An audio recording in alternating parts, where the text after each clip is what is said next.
Breaking news betting యాప్ల కోసం promotions చేసిన సోషల్ మీడియా ఇన్ఫ్లుయెన్సర్లను సినీ ప్రముఖులను బెండు తీసే పనిలో బిజీగా ఉన్నారు హైదరాబాద్ పోలీసులు. ఇప్పటికే 25 మందికి నోటీసులు ఇచ్చిన పోలీసులు అందులో కొందరిని పోలీస్ స్టేషన్కు పిలిపించి విచారించారు. అయితే యూట్యూబర్ శివజ్యోతికి ఎందుకు మినహాయింపు అని ప్రశ్నిస్తున్నారు నెటిజన్లు. ఆమె గతంలో బెట్టింగ్ యాప్ కోసం చేసిన ప్రమోషన్ వీడియోలను బయటకు తీశారు. ఇప్పుడు ఈ వీడియోలు వైరల్గా మారాయి. ఆమెకు కూడా నోటీసులు ఇచ్చి చర్యలు తీసుకోవాలంటున్నారు. మరి పోలీసులు ఎలాంటి చర్యలు తీసుకుంటారనేది చూడాలి.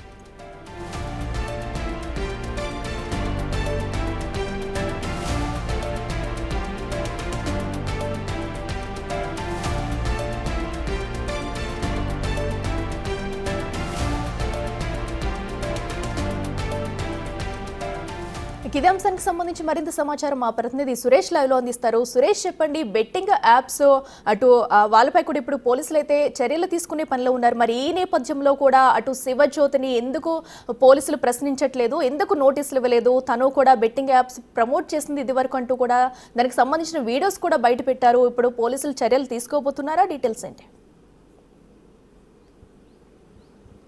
బెట్టింగ్ యాప్స్కి వీరు వారు అని కాకుండా అందరూ సెలబ్రిటీలు కూడా ఎవరు ఇన్ఫ్లుయెన్సర్గా ఉన్నారో, ఎవరిని సమాజంలో ఇన్ఫ్లుయెన్స్ చేయగలుగుతారో వారందరి చేత బెట్టింగ్ యాప్స్ నిర్వాహకులు బెట్టింగ్ యాప్స్కి సంబంధించిన ప్రమోషన్ వీడియోస్ చేయించి అందులో వాళ్ళ ఇన్స్టాగ్రామ్ సోషల్ మీడియా ఖాతాలలో పోస్ట్ చేశారు. అందులో శివజ్యోతి కూడా ఒక బెట్టింగ్ యాప్కి ప్రమోషన్ చేసింది. అందులో ఎక్కువ డబ్బులు మీరు ఎంత ఇన్వెస్ట్ చేస్తే అంత ఎక్కువ రిటర్న్స్ వస్తాయి, మీరు కూడా డబ్బులు సంపాదించవచ్చు ఈజీగా అని చెప్పేసి ఆమె ప్రమోషన్ చేసిన వీడియో, అదేవిధంగా ఒక 1x అనే ఒక బెట్టింగ్ యాప్కి ఆమె ప్రమోట్ చేసినటువంటి ఇన్స్టాగ్రామ్లో పోస్ట్ చేసిన వీడియోని కూడా బయటికి తీసి నెటిజన్లు ప్రశ్నలు అడుగుతున్నారు. ఇటు సజ్జనార్కి కూడా ట్వీట్ చేయడం జరిగింది.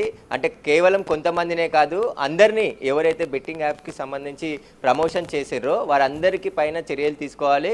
అందరు ఒకే తోవ కిందికి వస్తారు కాబట్టి అమాయకులని యువతని మోసం చేసి ఈ విధంగా వారు డబ్బులు సంపాదించి ఇటు బెట్టింగ్ యాప్స్కి ఇల్లీగల్ అని తెలిసినప్పటికీ తెలంగాణలో బ్యాన్ ఉంది, అయినప్పటికీ కూడా ఆ బెట్టింగ్ యాప్స్కి ప్రమోషన్ చేసి లక్షల రూపాయలు డబ్బులు సంపాదించారు.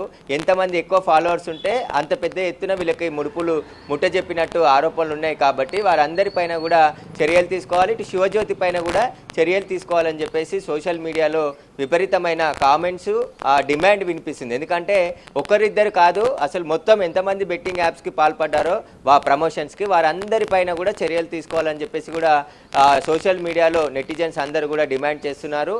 ఇదే విషయం పైన ఇప్పుడు శివజ్యోతి వీడియో ట్యాగ్ చేసి ఇటు సజ్జనార్కి, తెలంగాణ పోలీసులకు, పోలీస్ అధికారులందరికీ కూడా ట్యాగ్ చేస్తున్నారు. ఈమె పైన ఎందుకు ఈమెకు మినహాయింపు ఉందా, శివజ్యోతిని ఎందుకు అరెస్ట్ చేయరో ఆమెపై కూడా చర్యలు తీసుకోవాలని చెప్పేసి కూడా పెద్ద ఎత్తున డిమాండ్ మొదలైంది.